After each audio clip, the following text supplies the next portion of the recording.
On the evening of March 2nd, 413th Transport and Rescue Squadron was tasked to conduct a search and rescue mission of crew members aboard a fishing vessel off the coast of Yarmouth, Nova Scotia.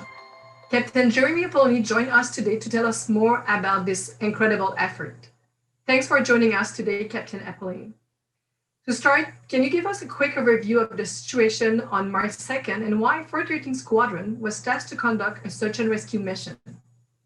Yes, so I was the aircraft commander and the pilot flying during this tasking. I received the call shortly after sundown on March 2nd from the Rescue Coordination Center in Halifax, telling us that the approximately 43-meter vessel Atlantic Destiny was suffering a fire on board, and they were taking on water in rough sea states, and they were asking for our assistance.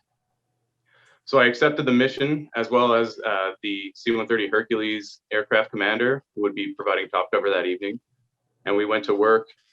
They took off sooner than we did because they were in for a night trainer, and they went on scene to establish communications with the vessel, to drop kit if able, and as well to prepare to drop flares to illuminate a horizon so that we could fly in close proximity to the vessel. What were some of the challenges that you and the team faced? So the challenges were obviously the weather conditions. It's hard to train in a storm like that, and we don't do it, but we train in situations leading up to that so that we're ready when that call comes. Night is a challenge in its own.